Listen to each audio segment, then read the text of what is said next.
Ассалаумағалейкум, құрметті халайық. Мен бір үш мәселеге ғана тоқталып кетейін деп тұрмын. Бірінші мәселе, айтқымыз келсе де келмесе де митинг туралы мәселеге тоқталу керек екен. Бұны мен демократия есебінде, демократия туралы 7 кітап жазған адам есебінде айтып тұрмын. Митингіні құбыжық етіп көрсетуді қойыңыздар, халайық.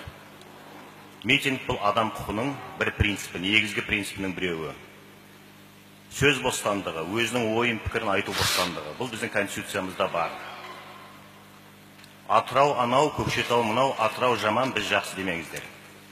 Ертең сол 51 адамға ескерткіш тұрғызасыздар. Дәл осындай жағдай ең қызығы қайталанады екен. 86 жылы біздер шыққан уақыттарда маскүнем деді, наркоман деді, соттады, 10 жылдан кейін ескерткіш қойды, халық қаһарманы деген атақтар бере бастады. Бірақ билік ұялған жоқ. Дәл осындай жағдай әрбір 5-10 жыл сайын қайталанады. Мен енді білмеймін қанша рет сотталғанымды. Ең соңғы рет 98 сотталдым мен. Әрқашан біз өзіміздің ойымызды жеткізе алмаса, жан айқайымызды, біздің пікірлерімізді егемен Қазақстан баспаса, хабар айтпаса, онда халық көшеге шығып өзінің ойын пікірін айтады. Бұл біздің заңымызда бар.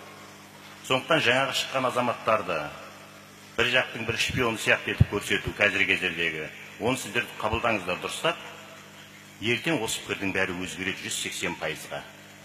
Мен кейде ойлаймын да, бір 16 жылға, қазір 16 жыл ғой, 36 жыл сияқты болып кетті, мына жердегі ағамыз сөйлеген уақыттарда.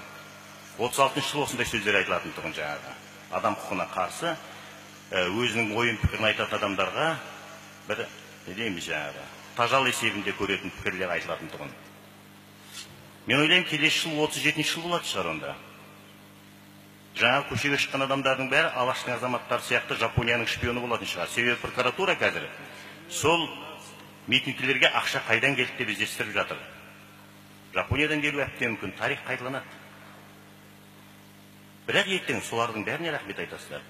Әлесіне мен шаңырақта 2007 жылы үлкен айқай болып 500 үйді қиратамыз деді, естеріңізде шығар. 25 адам сотталды. Бір адам от өртеніп кетті, 80 полицейский жараланды, қырғын болды. Бір жылдан кейін жаңағы 500 үйдің бәріне заңды құжаттарын берді. Не үшін? Сонда міндетті түрде бір құрбандық шалуымыз керек па? Осындай жерде осы мәселенің бәрі айтылмаған уақыттарда халық көшеге шығады. Ал оларға жаңағы қазіргі жасап жатқанды мен өзім ойымша биліктің дәрменсіздігі. Екінші мәселе. Дәл осындай бас қосуларда біраз мәселенің шешілгенін мен өзім көрдім. Жаңағы саяси қоғамдық өмірімнің тәжірибесінде. 2000 жылы сайлау заңына өзгерістер мен толықтырулар енгізетін комиссияға кіріп 1 жыл жұмыс істедік.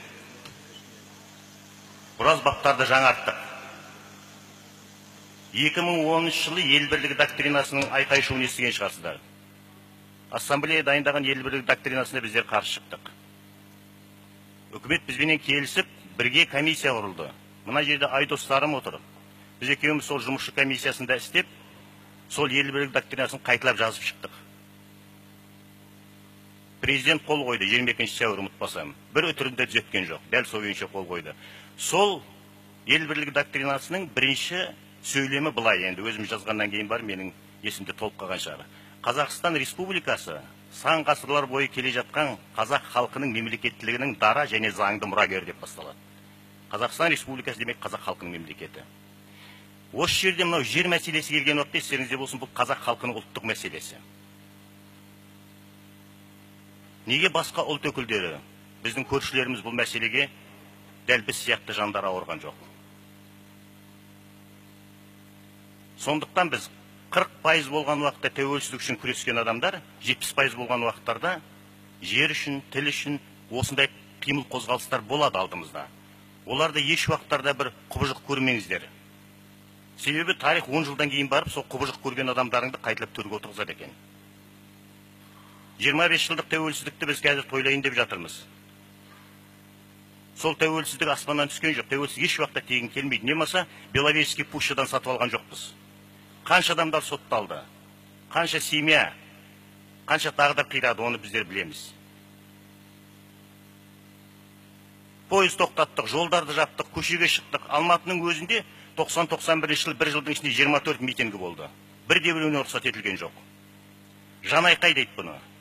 Қазіргі кездегі жердің жанайқайы болып тұр. Әрине, оны бәріміз шешеміз. Бұл белгілі бір топтық шығар.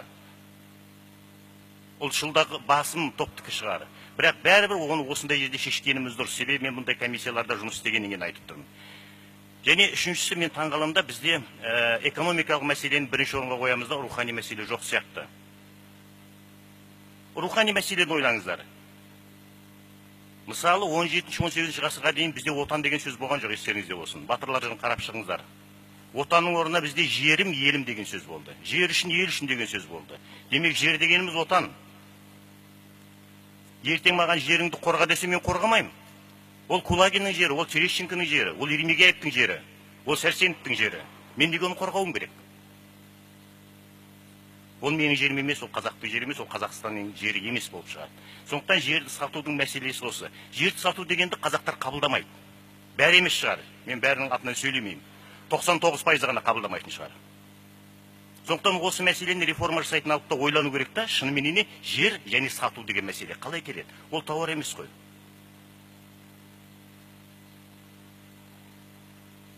Әрине, неше түрлі айла тәсілдер жүріп жатыр қазір. Оның біреуі, жаңа Айдос онда айтып кетті, 10 сотық жер. Я, жаңағы келіп түскеннің 60% жері біздің қазіргі кездегі мәселемізді айтып жатыр да, 50-60%-ның бәрі сол 10 сотық жерді алсақ екен. Ал жердің басқасы, шабындық бау, басқа ма, ол өзінен өзі кетсін. Бұл бір бағыт. Екінші бағыт, қасымыздағы шекаралас тұрған жердегі елге жерімізді бермейік, басқаларға берейік. Сіздер ойлайсыздар ма, жоқ әлде Қытайдың адамдары ақымақ деп, олар барып Голландиядан фирма шатта келеді, голландиялық болып. Сондықтан олардың атап өтетін жерлері өте көп. Сондықтан біз шектеулер қоямыз. Не болмаса белгілі бір талаптар талап етеміз дейміз де, оны айналып өтетін жолдар көп. Сондықтан нақты мәселе болу керек. Жердің шетелдіктерге жалға берілмеуі, жерді еш уақыттарда ешкімге сатылмауы. Жер мемлекеттік емес, жер халықтікі. Мемлекет оны реттеуші ғана. Ол продавец емес. Сондықтан осы мәселені есімізде болсын.